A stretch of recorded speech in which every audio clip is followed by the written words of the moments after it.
ဇလန်းစာမှာရိုဝင်ကအခန်းထဲမှာရက်နေပါတယ်အဲ့ဒီအချိန်မှာအာဘာဒိုဝင်လာပြီးမင်းကိုဒီကိုခေါ်လာတဲ့အကြောင်းရင်းကိုသိလားလို့မေးပါတယ်အာဘာဒိုကအနေငယ်တော့သိပါတယ်လို့ပြန်ဖြေတယ်ရိုဝင်ကတော်ဝင်မိသားစုနဲ့မင်းရဲ့ဆက်ဆံရေးကဘယ်လိုလဲလို့ထပ်မေးတယ်အာဘာဒိုကကျွန်တော်အားလုံးကိုဖျက်တောက်ပြီးတော်ဝင်မိသားစုအတွက်ဘာမှမလုပ်တော့ဘူးလို့ပြန်ဖြေတယ်ရိုဝင်ကဆက်မေးပါတယ်ဝိညာဉ်တွေနဲ့တော်ဝင်မိသားစုကြားဖြစ်နေတဲ့ပြဿနာတွေကိုမင်းသိလား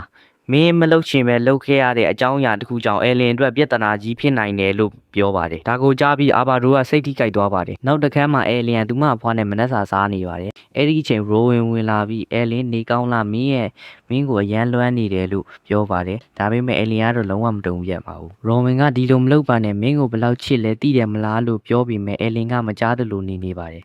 ရိုရင်ကမင်းတောင်းဆိုသလိုအာဘာဒိုကိုပြန်ခေါ်ပြီးအခုတော့ဒီလိုမလုပ်သင့်ဘူးလို့ပြောပါတယ်။အဲလင်ကโอเคလို့သာပြောပြီးအဖေအရင်လူကောင်းဖြစ်အောင်ကြိုးစားရမယ်လို့ပြောပါတယ်။လူတိုင်းဝိညာဉ်တိုင်းမှာကိုယ်ပိုင်တန်ဖိုးတွေရှိတယ်လို့လည်းပြောပါတယ်။ရိုရင်ကဟုတ်တယ်ငါနားလဲပြီးဆိုပြီးပြန်တဲ့သွားကြပါတယ်။အဲလင်ကရိုရန်နာကပ်ပြီးဒီလောက်ပဲလုံလောက်ပြီးနောက်တစ်ခါအဲ့ဒီလိုလုပ်မယ်ဆိုရင်အရင်ကကိုပြောလို့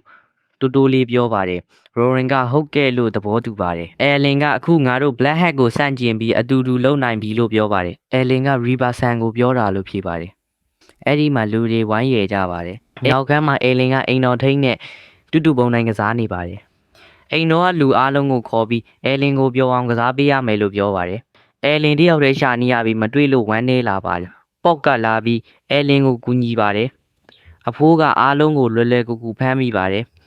ရိုရင်လဲဝင်လာငါလဲကူညီမယ်လို့ပြောပြီးလူတွေကိုဖမ်းပါတယ်။အဲလင်ကဒါငါတို့ရဲ့ကစားနည်းပါလို့ပြောပြီးရိုရန်ကိုစူပါတယ်။ကစားပေါ်သွားတဲ့နောက်အဲလင်အိမ်ပြန်ဖို့ပြင်ပါတယ်။အဖွားကိုနမ်းပြီးနှုတ်ဆက်ပါတယ်။အာဘာဒိုကိုလည်းပြန်လာတာဝမ်းသာပါတယ်လို့ပြောပါတယ်။ရိုရင်ကအဲလင်ကအလုံနည်းနည်းရှိလို့နောက်မှပြန်လာမယ်လို့ပြောပါတယ်။အဲလင်ကတယောက်တည်းသွားမယ်လို့ပြောပါတယ်။နောက်ခန်းမှာတော့ရိုရင်နဲ့သူ့ညီကစကားပြောနေပါတယ်။ညီကငါမိသားစုကိုခေါ်လာမယ်လို့ပြောပါတယ်မိမကအာရဖြစ်ပြီးသမီးငါလည်းမဖတ်တတ်ဘူးကွာသမီးကသူ့သမီးဖြစ်ပါတယ်လို့ပြောပါတယ်အဲလင်ကနောက်တစ်နေ့ Space Queen ဖြစ်မယ်လို့ပြောပါတယ် Black Hay ကအာနာရအဲလင်ကိုမင်္ဂလာမလုပ်စေခြင်းဘူးလို့ပြောပါတယ်အာရရောက်လာတဲ့အခါရိုဝင်ကိုကြည့်ပြီးမကောင်းတဲ့အမူအရာပြပါတယ်ရိုဝင်ကလုံးဝမကြည့်ပါဘူးအတိတ်ရောင်းရကြောက်တခုခုလို့ကျွန်တော်ထင်ပါတယ်တစ်ဖက်မှာအိုရင်ကရိုရန်ကိုစောင့်ကြည့်နေပြီးမကျေနပ်ပါဘူးရိုရန်ပါတီလုပ်တဲ့အခါအိုရင်ကအရန်စိတ်ဆိုးပါတယ်ရိုရန်က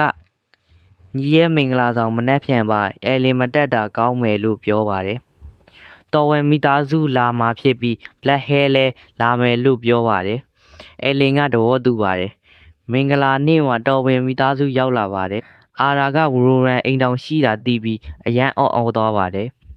နောက်တစ်ပိုင်းမှာအဲလင်ကဒီဒီတယောက်တည်းမကောင်းတာမဟုတ်ဘူးသူ့မိသားစုတစ်ခုလုံးစိတ်မဲကြီးလို့ပြောပါတယ်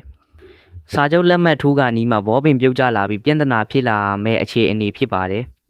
အဲ့ဒီအချိန်မှာအဲလင်ကအခုမလုပ်ရင်အားလုံးပြတ်သွားသူ့ယောကနေလူလောကကိုပြန်လာပြီးသူ့ရဲ့အစွမ်းနဲ့စိတ်မိုးတွေကို